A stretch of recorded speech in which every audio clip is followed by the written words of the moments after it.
Hello everybody and welcome back. This is a common module I use for all of my courses. It's called What is a Professional? Okay, and the purpose of this, and this doesn't really show up, this is in bold and I'll explain that in a minute, to enhance the vital job attribute. As a liberal arts college, Charleston Southern wants to prepare you for a career rather than just train you for a particular job.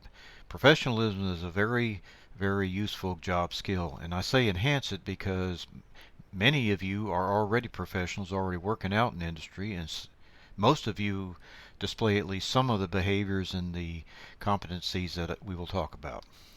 Okay, here's the outline.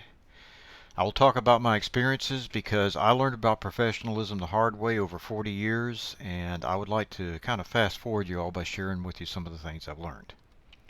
Okay, my first experience, there I was, summer of 1979. I was an 18-year-old kid. I was in a grass field somewhere in Fort Benning, Georgia, and I was sitting down giving training to other students who were standing up, and my drill sergeant came by. Now, this being 79, there's a whole bunch of things he could have said about that, most of them not printable, but he just looked at me and said, "O'Neill, that's not professional." Okay, that was my first experience with the notion of being professional, and over the next 40 years, I learned about it bit by bit. So, what is a professional? One of the definitions is a skilled worker. Now, a lot of times you'll hear professional as opposed to a hourly employee. I really don't like that because I know a lot of hourly employees who are very, very professional. So I would call it a combination of competence and character. Okay, closely related to the concept of being a professional, professionalism is professional ethos, a set of rules defined in professional behavior. Now, those rules are determined by the profession itself. Now, I was in the defense industry, which is a very, very conservative industry. We had to wear ties for most of my career, etc., and so on. There are some firms you went to, and they shoot each other with Nerf guns. So, part of being a professional is learning what the rules of your particular organization is to abide by them. So, what are the rules? Okay, well, I'll go to my second experience. It was the summer of '89. I was in Charleston Naval Shipyard, and I had just made the jump from being a RADCON tech, which is an hourly position, to being a health physicist, which is a salaried position. I was about to line up at the clock and get ready to check out, but my mentor Mel shook his head, said, "No, we are professionals. We make sure that the job is done before we leave, and we're not in a hurry to rush out the door when the final bell's there." So that was my first experience, and that's down. You'll see that down here. A professional takes the time to do the job right. There's a whole list of them. This is my starter kit. This is basically what I've seen is fairly common to professionals in all the jobs I've had. Now, I got a gold star by the first one because most of y'all get a gold star on that. Most of you treat everybody with dignity and respect. You do a good job of that. Okay, professional is on time and prepared. That may be a challenge for some of you. Professional knows their job and does it without prompting. Um, you know, a lot of times when you are a salaried employee, that nobody's going to be standing over you telling you what to do. You also find out a little bit of this course. I'm not going to stand over you and tell you what to do by minute by minute. Okay, you already talked about doing the job right. Okay, professional sets higher standards for themselves than for others. Your standards for yourself should be higher than they are for anybody else. You shouldn't expect anybody to perform to a level that you wouldn't expect for yourself. As a professional, you should constantly strive for ways to do them better.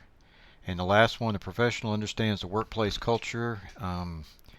Like I said, you had that one place where they shot each other with Nerf guns, and if you weren't expecting that, that could cause some problems. Somebody interviewed for us one time for the defense job, and their language was so foul we could not hire them. Okay, going back through this list, I talked about competence and I talked about character. Treating everyone with dignity and respect, that's just a matter of character. On time prepared is character. Knowing your job and doing it without problem, you have to have both character and competence to do that. Time to do the job right. If you don't know what you're doing, there's not going to be enough time to do the job right. Higher standards for themselves than others. Again, that is a combination of character and competence. Constantly strives for improvement. That's pretty much pure character. Understanding the workplace culture is character and competence. So what I said before stands, that professionalism is a mixture of character and competence, and sometimes you really can't separate the two. Now, so what is the difference for being a Christian professional? My basic thing is it's a matter of even so, but more so, and it's more a matter of your motivation. First of all, as Christians, we're supposed to be God pleasers, but not people pleasers.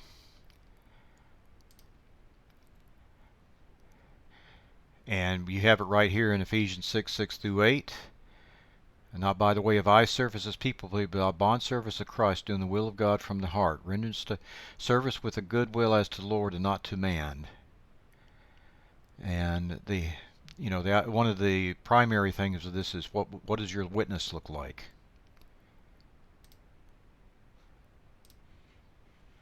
Okay, we'll look at Colossians really quick. Okay, same basic idea. Whatever you do, work heartily as for the Lord, is not for men, knowing that from the Lord you receive the inheritance as your reward. Okay, again, this is a case where people are going to be looking at you as Christians, and they're going to be judging you by how you conduct yourself. Okay, we also have the example of servant leadership that our Lord gave us, and I will skip down to John 13.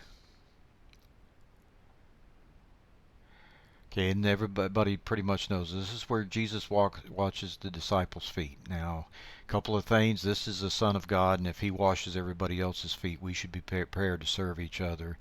And for those of you in the military, there is a military principle that you put the welfare of the men above your own personal comfort. That's a well-known principle.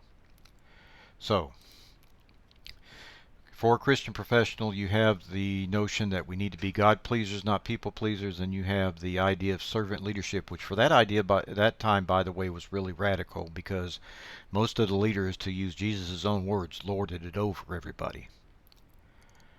Okay. Now, what are the benefits? One of the benefits is that you'll find favor in the eyes of your supervisors. That basically happened in the Bible. That happened with Daniel, and that happened with Joseph. Now, when you do that, they're not going to sit there and stand over you all the time, because your self-discipline replaces the need for them to discipline you. The other thing is you have more opportunities, because if you're a self-starter and you're a go-getter, you don't get the backwater job. Now, if you have somebody that repeatedly tells you what their job is and all that, they have a tendency to push them in to the side and get them to the less important assignments.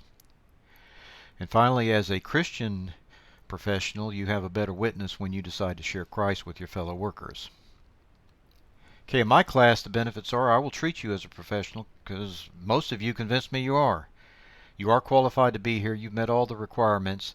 I would ask you that if something seems to be mysterious, treat it as something simple that somehow you're missing, and once that you understand that one concept, everything else will fall into line. As a professional, your word is your bond. I expect if you tell me something that is true, and I'm not going to question unless I have good reason not to. The other thing is life happens. The last thing I suspect is because you didn't do something because you're lazy. I've only had one person so far show that they were lazy, and they had to really work at it. Most people, if you're having a problem, life happens. The kids are sick, or grandma's not feeling well, or something like that. There is a reason why you do things the reason you're doing it, and laziness and incompetence are the last things that I suspect. Okay, since I treat you as a professional, I expect you to act as a professional. If something is going on, don't wait till the end of the course and tell me. Go ahead and tell me. Bad news does not age well. Also, now, and what goes kind of in that with trust is important and irreparable. I'm going to take your word for things unless I have a reason otherwise not to. Now, once I have a reason not to take your word for it, you're probably not going to get that back this class. Okay, to summarize, professionalism is a combination of character and competence, and some of them you can separate those. Most of the behaviors, it's a combination thereof. It's very highly desired by employers, and it is the norm in my class. My students have told me that they enjoy being treated as a professional in my class. Well, that's my 2 cents of professionalism. I hope this helps.